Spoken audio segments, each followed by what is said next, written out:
Dear sisters, in the international community of World Day of Prayer, we feel privileged to have been asked to lead the Bible study at the meeting of the International Committee of World Day of Prayer. We are proud and thankful for this rich, diverse and long-standing ecumenical movement of women. Our Bible study is meant to shed some light on the letter of the Ephesians. In the next 50 minutes, we invite you to join us in a contextual reading of the letter to the Ephesians in the light of the World Day of Prayer coming from Taiwan and Palestine. Not without the others is the title we have given to this Bible study. This motto describes very well what World Day of Prayer does every year. It often takes a look at countries that are completely out of the sphere of public interest. More so, it sets the women at the center, which is very, very rarely the case. Not without you is another way to describe what women around the world say to other women every year. We do not pray without you, and not only that, we pray with your words, whether they are familiar, unfamiliar, or even alien to us.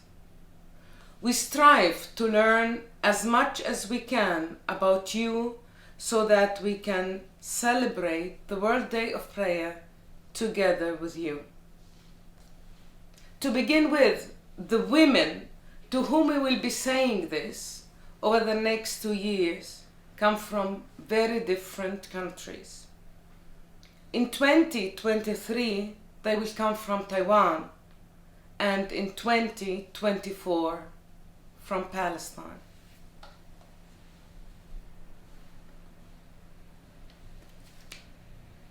This is the first time Taiwan is offering the liturgy for women worldwide. But some may remember that the World Day of Prayer back in 1994 came from Palestine. That is almost 30 years ago. Much has changed and much stayed the same. Taiwan and Palestine, two countries in the west and the east of the Asian continent. But we'll be hearing more on that. And finally, not without the others, apply to the Bible texts that are the basis of the international meeting and both liturgies. Taiwan, in 2023, I have heard about your faith. And Palestine in 2024, I beg you, bear with one another in love. Texts from the letter to the Ephesians are at the center. For Taiwan, Ephesians 1:15 through 19, and for Palestine, Ephesians 4:1 through 3. But to what extent does not without the other apply to the letter of the Ephesians and to the Christians who were living in the city of Ephesus? Let us have a look at Ephesus, the others. This was probably a constant experience in Ephesus at the time of the New Testament. Ephesus was among the largest cities of the Roman Empire. However, Ephesus was not simply large, about 200,000 inhabitants. Ephesus was a cosmopolitan city with a very diverse population. This included a variety of cults, temples, and religious traditions. The large harbor had led to world trade, which constantly washed people from the most diverse regions and areas of the then known world into the city. At the same time, Ephesus offered one of the 7 wonders of the antique world, the temple of the goddess of Artemis. The temple of the goddess of Artemis, which had stood there since centuries, was so large that it was considered a miracle and attracted pilgrimages from all over the Greco-Roman world and Asia Minor. The goddess Artemis outshone all other cults, certainly also the temple for the Roman emperor. Ephesus can be imagined as a multicultural, multi-religious and a very lively city. The others were encountered on a daily basis.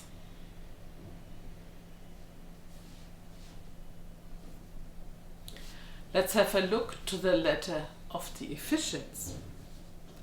Biblical scholars are reasonably certain today that the letter to the Ephesians was not written by Paul himself, but was written by people who were close to Paul and his theology, and who wrote in Paul's name after his death.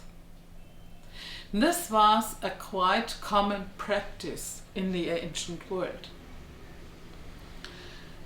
This means accordingly we are no longer in the early days of Christendom, but already around 80 to 100 after Christ. And although the letter is written under the pseudonym Paul, it differs from Paul's contents, especially when it comes to women. The letter to the Ephesians, like the other so-called pastoral letters of the New Testament, is notorious for its emphasis on the equality of women and men, Jewish and non-Jewish community members, slaves and free people. Ephesians does preach a model of one body in chapter 5 and 6, but the women are called to subordinate, and only then do men meet them with love. We know how this turned out.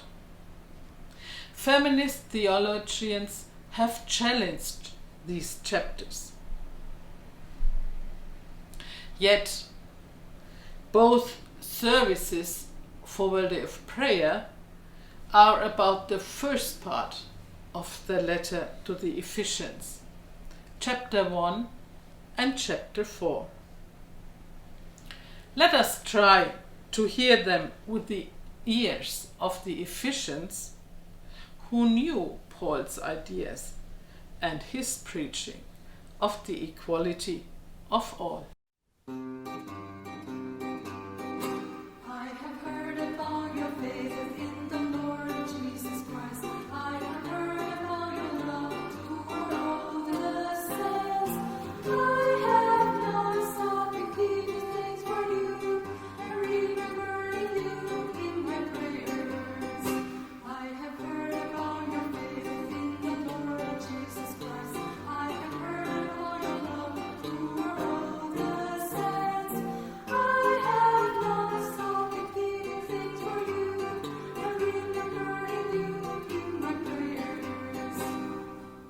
A reading from the letter to the Ephesians, chapter 1, verses 15 through 19. I have heard of your faith in the Lord Jesus and your love toward all the saints. And for this reason, I do not cease to give thanks for you as I remember you in my prayers, that the God of our Lord Jesus Christ, the Father of glory, may give you a spirit of wisdom and revelation as you come to know him, so that with the eyes of your heart enlightened, you may perceive what is the hope to which he has called you, and what are the riches of his glorious inheritance among the saints, and what is the immeasurable greatness of his power for us who believe, according to the working of his great power. End of the reading. In the reading, we hear the author emphasizes already at the beginning of his address, no, you're not arguing. I've heard that you believe and that you have love for all the saints. Here, meaning all the believers. This is read out loud in the congregation as a form of introduction. And perhaps there was an awkward silence at the beginning. We might imagine people looking at each other and saying, "We love the others? Where on earth did he hear that?" But thereby a paradigm shift regarding the we and the others takes place. Who were the others in the Christian communities in Ephesus? The first Christians probably came from the synagogue, as in other cities. This was the logical beginning of the proclamation that Jesus was the Jewish Messiah and God's risen and anointed one. But Jews were not the only ones who confessed Jesus as the Messiah. In the wake of Paul's preaching, people who were of non-Jewish faith and adhered to one or more of the cults of godness and gods at that time also confessed Jesus. But what was the problem when people from different backgrounds wanted to celebrate the Lord's Supper together? Well, they could not eat together because the Jewish Christians insisted on the Jewish rules. If the meal did not conform to these, then one could not worship and celebrate agape together. Paul preached that people of Greek origin, though, did not have to become Jewish first. Rather, the confession of Christ is that which unites all. And this led to many conflicts.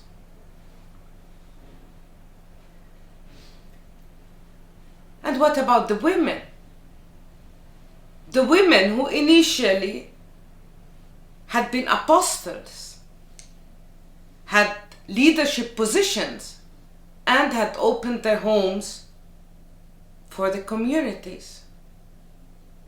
Well, slowly but surely, their influence was to be pushed back, a process that, as we know, was finally successful. But women did not retreat without a fight.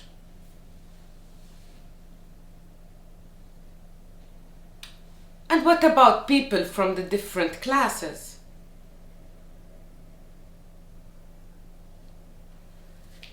Slaves and free are one, according to Paul, who believed the coming of the Messiah would be soon.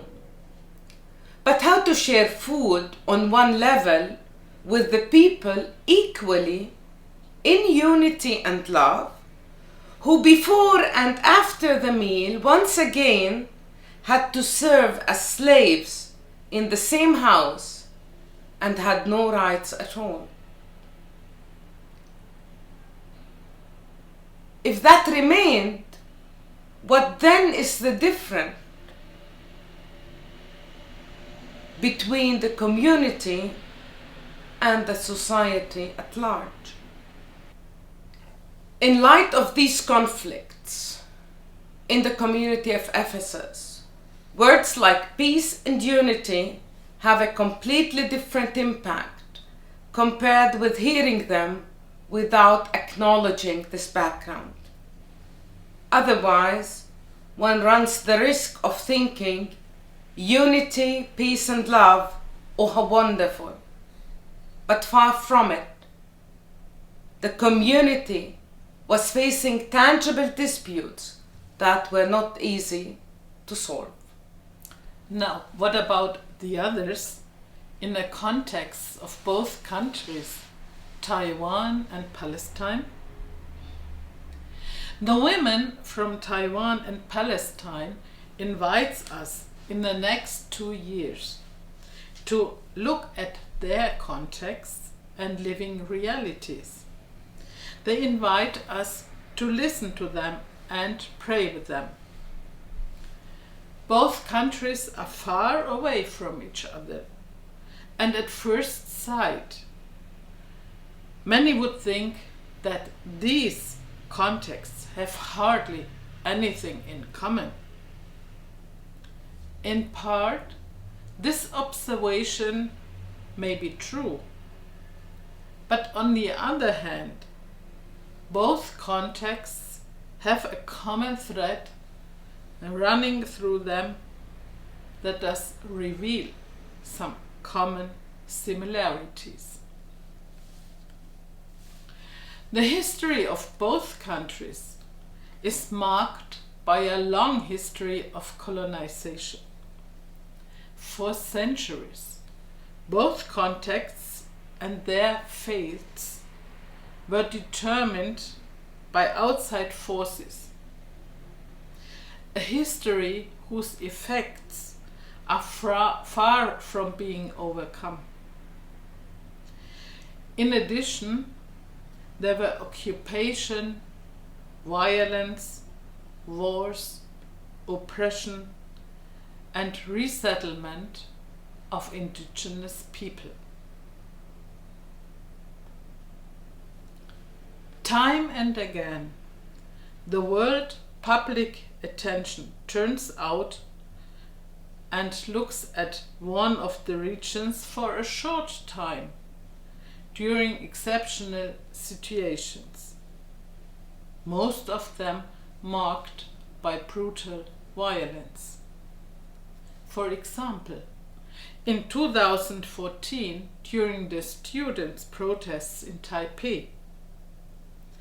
In the same year, only few months later, a 50-day war was waged in Palestine against the people of Gaza. Since then, a lot has happened in both contexts that cannot be analyzed in this Bible study. Ultimately, people in both contexts are struggling for independence and the right to self-determination. The Taiwanese filmmaker and poet Hung Hung once said in an interview that when he writes about the Palestinians, he is also writing about Taiwan. Another way of saying not without the others. This year, in 2022, people in both contexts are marking important commemorative days. In February 2022, Taiwan commemorated the 75th anniversary of the 228 massacres. And in May of this year, Palestine commemorated the 74th year of the Nakba.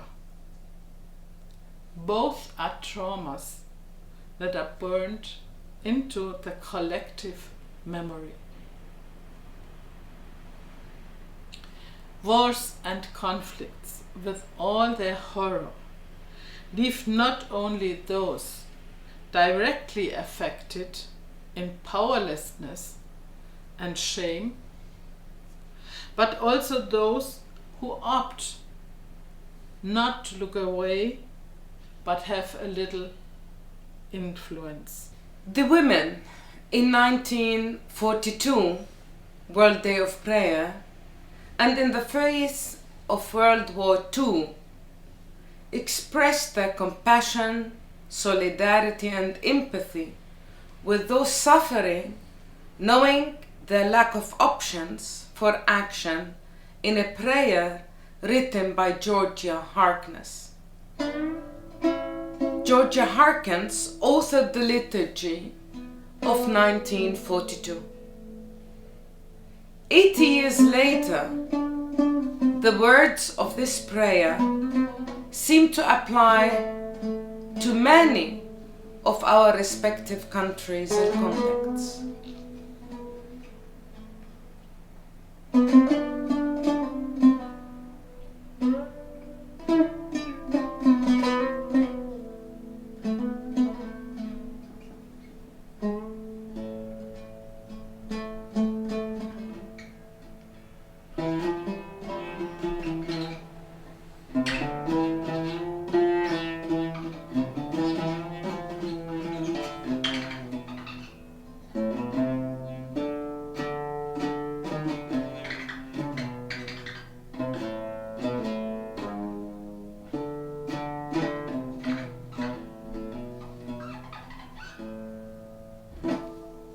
I listen to the agony of God. I, who am fed, who never yet went hungry for a day. I see the dead, the children starved for lack of bread. I see and try to pray.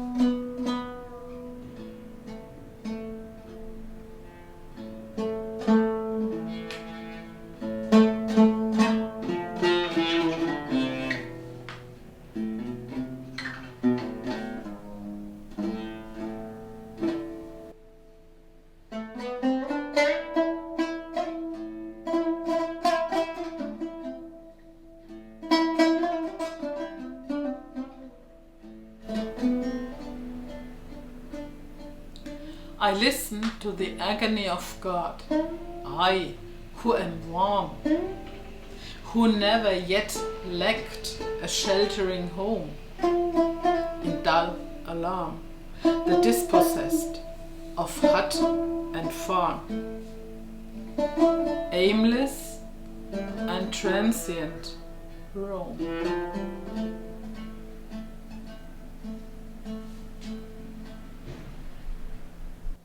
I listen to the agony of God. I, who am strong, with health and love and laughter in my soul.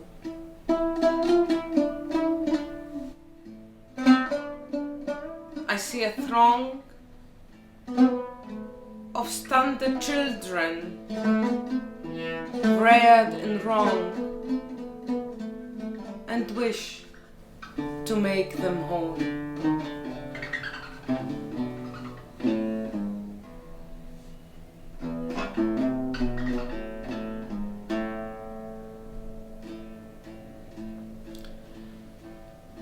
I listen to the agony of God, but know full well that not until I share their bitter cry, earth's pain and hell,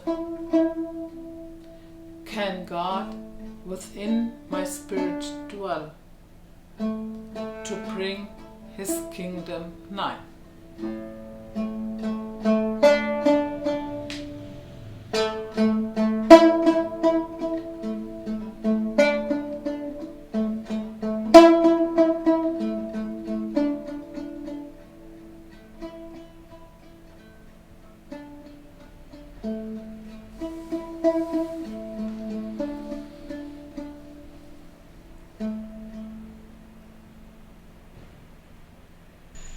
Which spirit?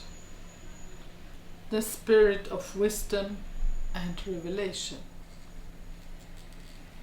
The spirit of wisdom, the letter says, pneuma sophias, as it is called in Greek, using two loaded theological words that are very closely related. They have their counterparts in Hebrew. Pneuma is ruach, spirit, power, wind, breath. And Sophia is chokmah, wisdom. Without the breath, the ruach, the pneuma, no one can live.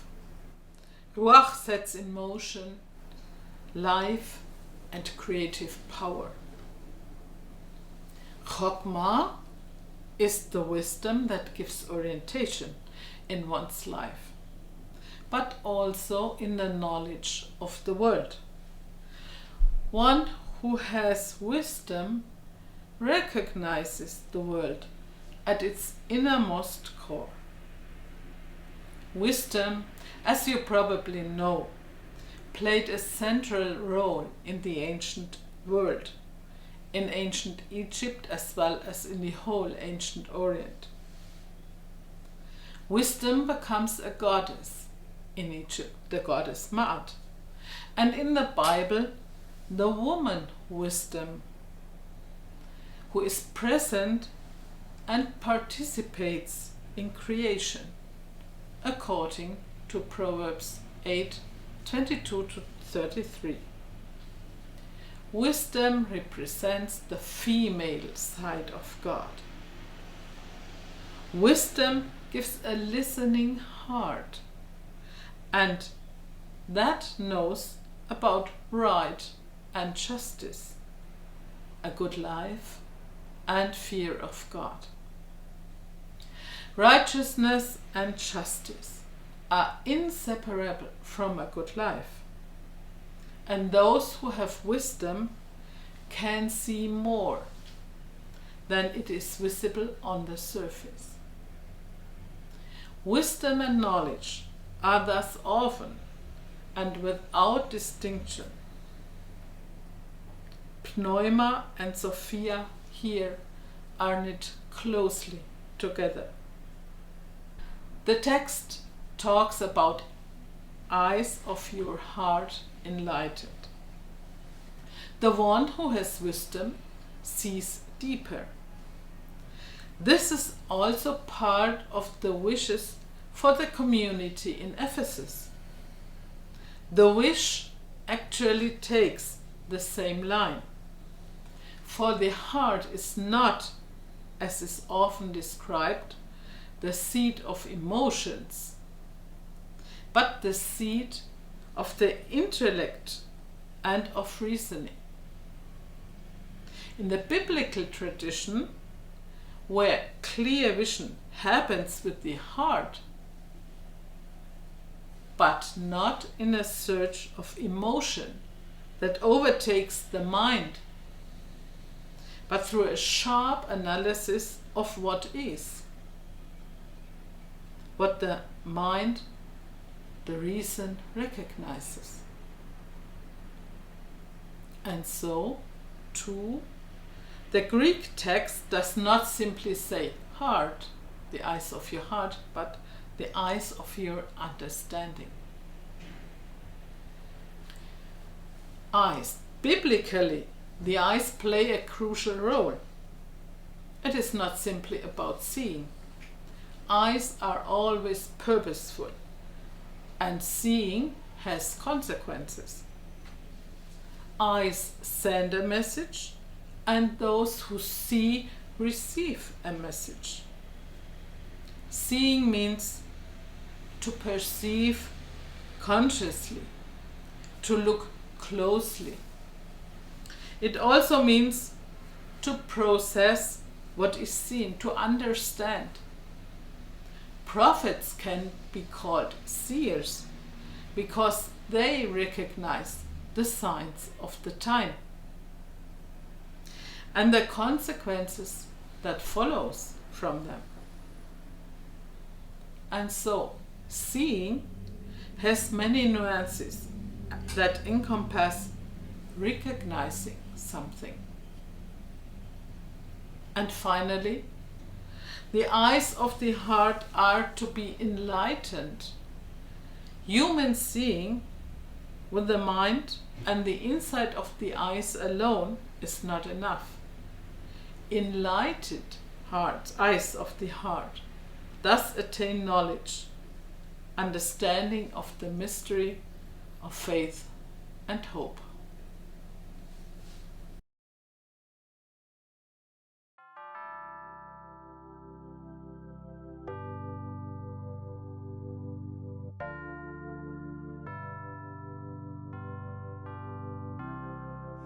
أطلب إليكم أن تسلكوا متحملين بعضكم في المحبة وأطلب إليكم أن تسلكوا متحملين بعضكم في المحبة. I urge you to be patient with the calling you receive, bearing one another with love and unity.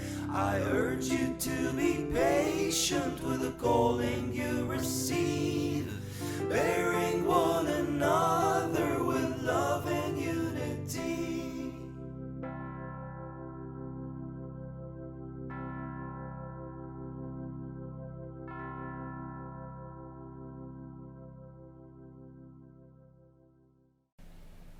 A reading from the letter to the Ephesians, chapter 4, verses 1 to 3. I therefore, the prisoner in the Lord, beg you to walk in a manner worthy of the calling to which you have been called, with all humility and gentleness, with patience, bearing with one another in love, making every effort to maintain the unity of the Spirit in the bond of peace. Bearing with one another in love, humility, compassion, love and peace. Such great words that makes us impatient. Great words that sound very idealistic. In the context of conflicts and wars, the words sound even dull and naive.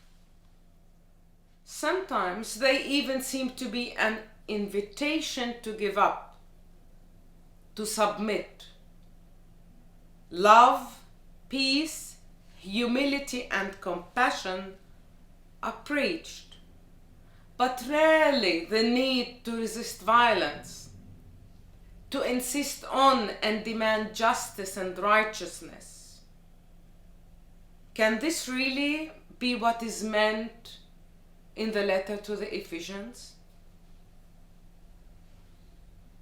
The second section of the Ephesians is about the concrete living together in the community of believers. As a reminder, the communities were experiencing tension and divisions between Jewish and non-Jewish members in the Pauline congregations, between the rich and the slaves, between women and men. You are bearing with one another in love, the text says.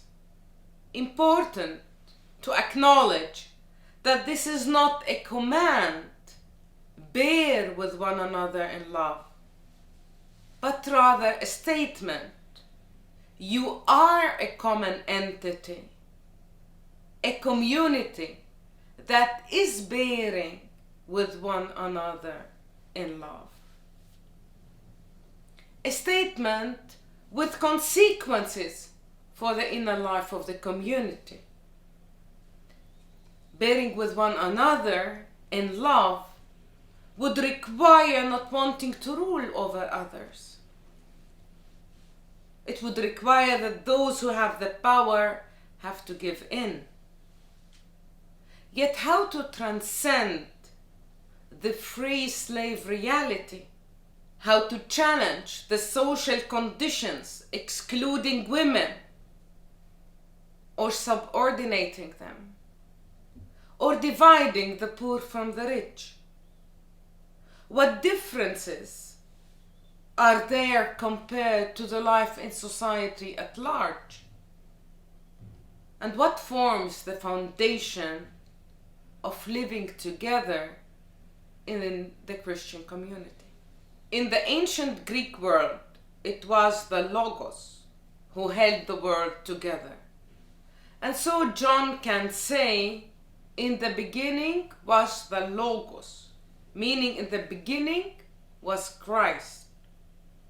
People then understood that it is Christ that forms the unity. Unity, or today we would rather speak of social cohesion, can only succeed when conflicts and inequalities are openly addressed, when solutions to overcome them are sought, and the realization that the good of one can never succeed without that of the other. Back to our two contexts. But how can people in countries like Palestine or Taiwan bear with each other and the other in love?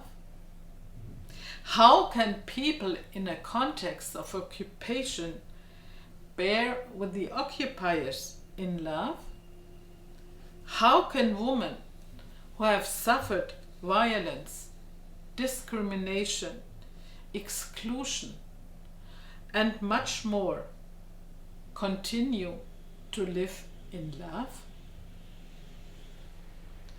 Often a naive view has been applied to this biblical passage, thus making the suffering greater.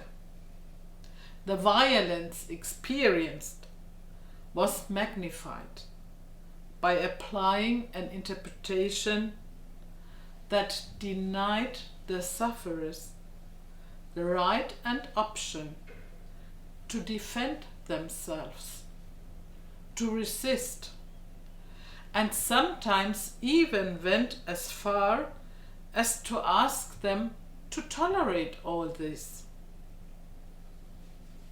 The people in Taiwan and Palestine who take to the streets, risking their lives, those who fight for a dignified life, for human rights, for all, for independence, for a place among the peoples of the earth.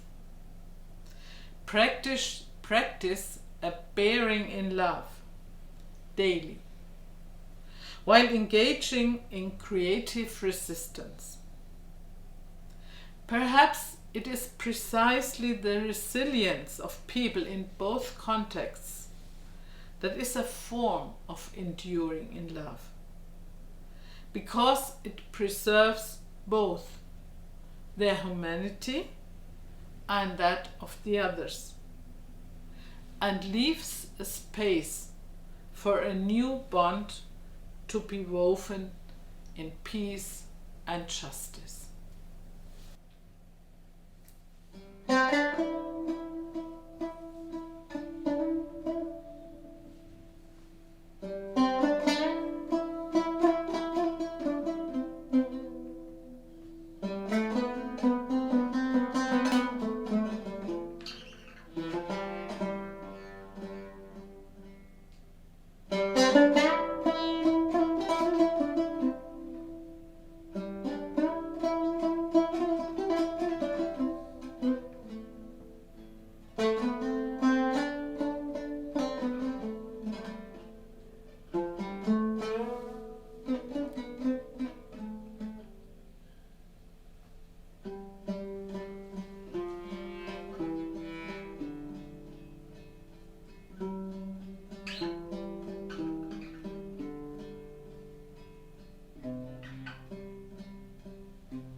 فكر بغيرك. Think of others. A poem by the Palestinian national poet Mahmoud Darwish. وأنت تعد طعام فطورك فكر بغيرك، لا تنسى قوت الحمام.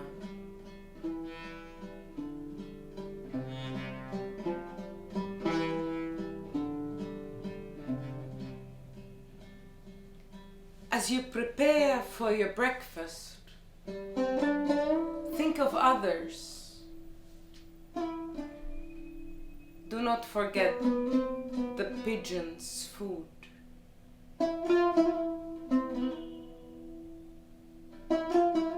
As you conduct your wars,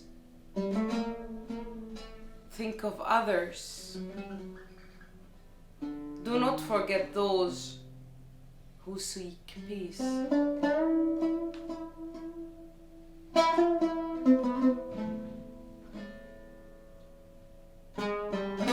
As you pay your water bill, think of others, those who are nurtured by clouds.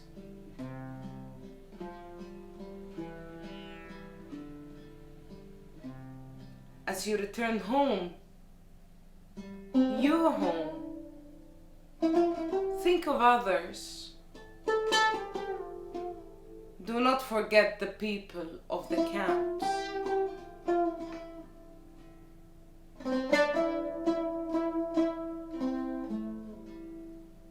As you sleep and count the stars, think of others, those who have nowhere to sleep. As you liberate yourself in metaphors, think of others, those who lost the right to speak.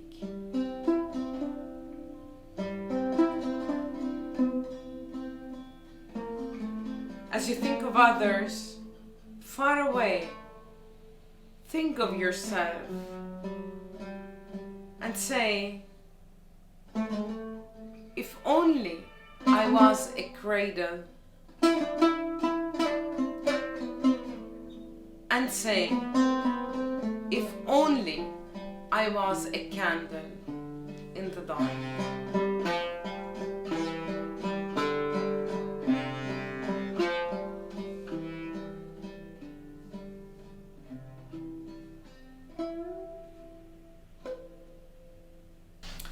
What next?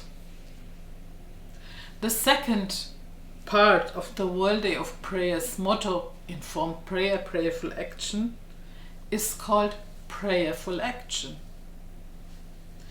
What does all this mean for the next 2 years as we approach the 2 services from Taiwan and Palestine? What can not without others mean in the light of the Ephesians and their contexts? In order to move to action, knowledge is needed.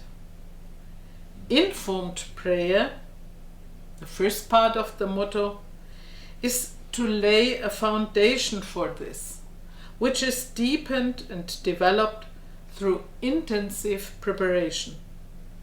Knowledge about the country, about the multi-religious, multi-ethnic societies, about the realities of women's lives. Education in a broad sense about the women of Taiwan and Palestine is necessary and essential.